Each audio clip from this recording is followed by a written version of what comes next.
Summary of the Analects by Confucius. Confucius, also known as the Master, states that he enjoys studying philosophy and is gradually incorporating its lessons into his daily life. Yu, one of his disciples, comments that the root of a man's character is his behavior during childhood. If, during childhood, a boy is obedient, he will grow into a man who has respect for his superiors and does not instigate rebellion. Indeed, the Master believes that it is critical to show respect for one's parents. According to him, a son is loyal to his parents if, 3 years after his father's death, he has not departed from his father's ways. This is what it meant to be filial in antiquity.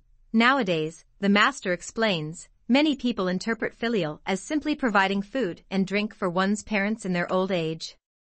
If you don't show your parents a lot of respect, then giving them food is like giving them the same treatment as giving food to your animals.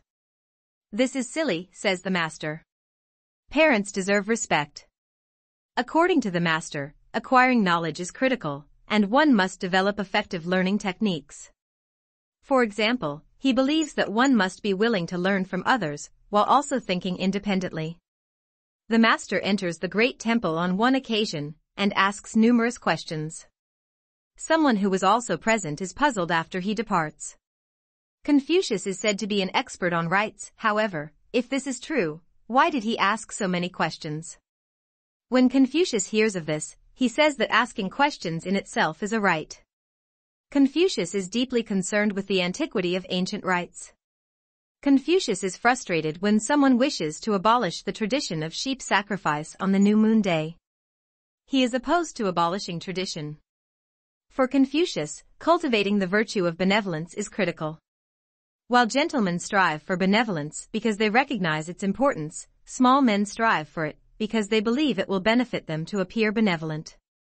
Confucius praises those who are able to hold themselves accountable and commit to positive change when they realize they are in the wrong about something, but he is on the verge of giving up hope because he has yet to meet a man who is willing to do so.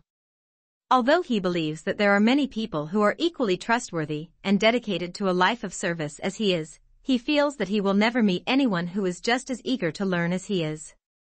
He believes that men who seek to be ingratiating and use cunning language will never achieve benevolence. When the Master considers himself, he fears most failing in his efforts to cultivate virtue through a thorough understanding of the material he has studied. For him, benevolence is only achieved through overcoming oneself, and a person can overcome themselves through dedicated observation of the rights. The Master takes care to distinguish material success from benevolence. Confucius believes that while one must use study of the rights to inform their position in public office, if one lacks the ability to apply study of antiquity, they are unfit to hold office. He believes that leaders should be generous with their followers, not overwork them or tax them unfairly. He believes that understanding the rights is critical to one's ability to participate meaningfully in society. About the author. While the Analects of Confucius were most likely written by Confucius' disciples years after his death, they focus on the teachings of Confucius, the Chinese philosopher and sage. Confucius' father was a military commander who died when Confucius was 3 years old. He was then raised by his mother and married, and had 3 children at the age of 19.